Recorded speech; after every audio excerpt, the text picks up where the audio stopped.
Hello everyone, this is CJ Novo 992 and today we're back from LeBron's new video. Today's video, as you can tell by the title, we are of course here to talk about today's result from the EGM. A result I think every single one of us were expecting, because I'm pretty sure not many were expecting Scottish football clubs to do what's best for Scottish football. Nah, that would be absolutely mental, wouldn't it? And by the way, you can't even argue what we were voting for in today and what we wanted to see, wasn't it, for the betterment of Scottish football. Of course it was, because if an investigation did happen into this crazy, mad, boring situation that we find ourselves in right now, there was only ever two possible outcomes if the investigation happened. On one hand, you could have seen the SPFL cleared of any wrongdoing. You could have got a bit of respect back for our game, just a resemblance of respect back for the Scottish game, which has been dragged through the mud because of this entire situation, and you would have killed any talk of anything gone wrong behind the scenes with the people in charge ahead of this resolution vote put by the SPFL. That was one side. On the other hand, it could have proved something a lot of us believe, including myself, that the people at the SPFL isn't fit for purpose, that they've been misusing and abusing their power now for far too long, and honestly just strangling the life out of our game. Because I've said it once, I've said it a million times on this channel, I think on the park as a league we are as strong as we've been in a very long time.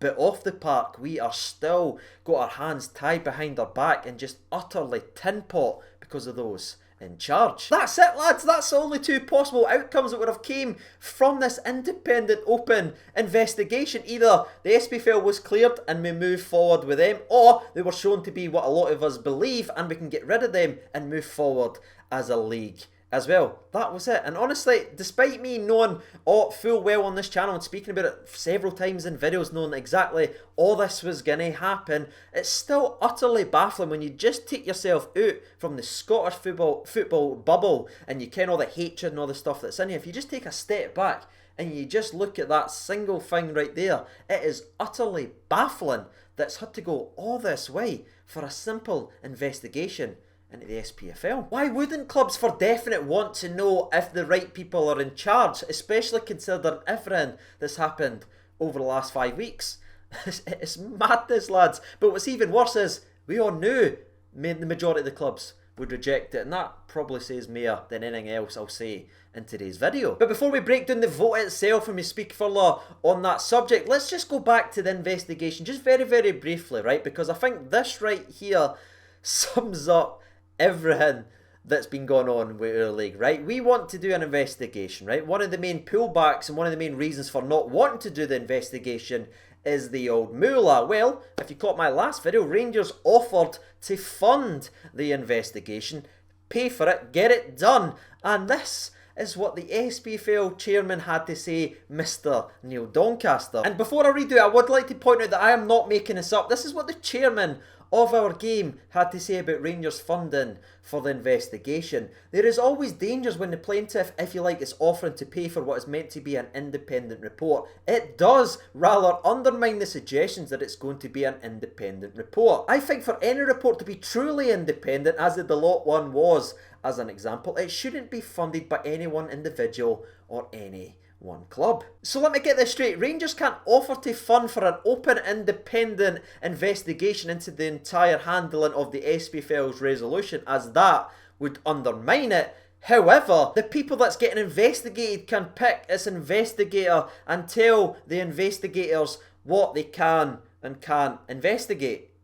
No, lads, honestly, it just hurts my head. Every single time this guy opens his mouth, the contradictions just flow out there. It's frightening. But what's even scarier is 27 membership clubs voted not to investigate this guy and check this guy out. No wonder we are known as a tin pot league. And speaking of tin pot, let's actually break down the result of the voting then, shall we? I'm sure you've already seen it, so we'll not spend too much time on it. It's clickbaited all over the shop, but 13 voted in favour of a truly open investigation into the SPFL. 27, as we mentioned, voted against it, and 2 abstained from voting. what shite bags they are. But just in case you wanted a wee bit more information, like what club voted for what siege or anything like that, as I'm currently recording today's video, there's not exact information or anything out there to say what club voted for what. However, there is little league breakdown, so I'll give that to you very, very briefly. In the top flight of Scottish football, 8 of the 12 teams voted against it, and 4 voted for it. In the Championship, 9 voted against it, and 1 voted for it. And then this is where it gets very, very interesting, because in League 1 and League 2, 10 clubs voted no, 8 clubs voted yes, and 2 clubs abstained from voting.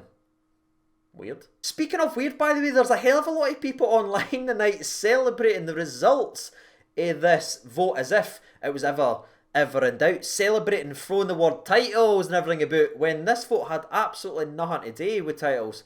It was about an investigation. And that right there, to me, backs up something I've said many, many times on this channel. Scottish football hates itself to death, and there's people out there so blind with their own obsession with hating Rangers that they just cannot take a step back and look and realise that the same people who they've made documentaries inside their stadium complaining about and calling corrupt was the same people that was there to be investigated on something that was clearly full of shit. But you know, why on earth would we want sense anywhere near Scottish football when we can have that?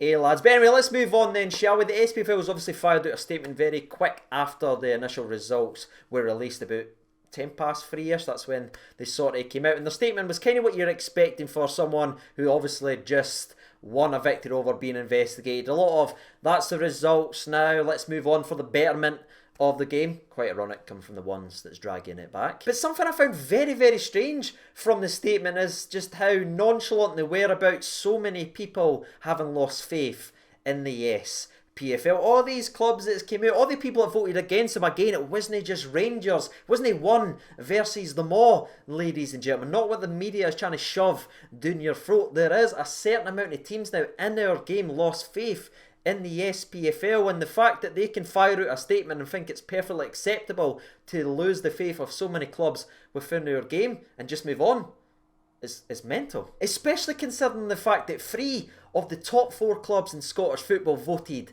against the SPFL, which to me is a pretty damning statement for our game. But before we finish up today's video and discuss it further down there in the comment section below, we obviously had to wait a couple of hours for Rangers' statement, and this is what Rangers had to say on the matter. We note the result of the vote taken at this morning's general meeting and wish to thank all clubs for listening to our concerns, giving up their time to read our report and for voting. We also wish to place on record our thanks to our fellow requisitioners who showed courage and acted with dignity throughout. Furthermore, to the clubs who voted in favour of our resolution, we appreciate your support and recognise your desire for increased accountability at the top of our national support. Today's vote has erased the false narrative of this issue simply being a conflict between one club and the SPFL. All we sought was urgently required scrutiny, respect for all member clubs, fairness and transparency. Significantly, support for the Hearts, Stranraer and Rangers requisition spanned the 4 professional divisions. Member clubs recognising the need for Scottish football to improve its governance and professionalism has moved beyond sporting rivalries, and it would be unwise to regard this result as any kind of endorsement of the SPFL executive. A light has been shown on the SPFL's governance, and regardless of the attempts to debunk our report, there is widespread acknowledgement that it highlighted serious issues and failings which remain to be addressed. A management culture which not only fears accountability and scrutiny, but which actively campaigns against it is unhealthy and breeds continued mistrust. This culture, so deeply embedded, must be addressed if Scottish football is to flourish. It is clear that many members have lost confidence in the SPFL leadership, and the need for change will not diminish. The status quo cannot hold. End quote, end statement. And that right there to me is a perfectly balanced statement, because it's not what a lot of people were expecting, or a lot of people was wanting harsh words and this and this and this. To me, that is a professional way to respond to what's just happened. We have seen a very, very unprofessional way of every single time the SPFL seemed to fire back at Rangers. What Rangers did there, for me, and again, you can feel free to disagree, we could talk about it in the comments, was absolutely perfect, because it gives thanks to everyone, it's balanced, but then assures us that this is not over. And I know that's something that we obviously talked about, and I feel like, honestly, I've been Doctor Strange now for a long time, and not just because of the grey sideys, but because I continually said even 5 weeks ago that it was always gonna go this way, and I feel so glad and such a relief that now we are finally here and we can go to where we need to go next. And with that being said, that's the perfect place to end today's video. Hopefully you enjoy it enough to be getting involved in the comment section below, because this is a very, very interesting time. Yes, we always knew it was going to go here, but now we are here. You've seen how many clubs are supporting Rangers. What's your thought process? How are you feeling right now that the EGM is finally out the way? We've done all the membership hoops and we've jumped through them, and now we can take it further. And again, I will be updating you on where we take that very, very soon. And as always, I've been CJNova92. Thank you so much for watching, and as always, I hope you and your families are staying safe and staying inside. I'll catch you in the next video, ladies and gentlemen, and bye.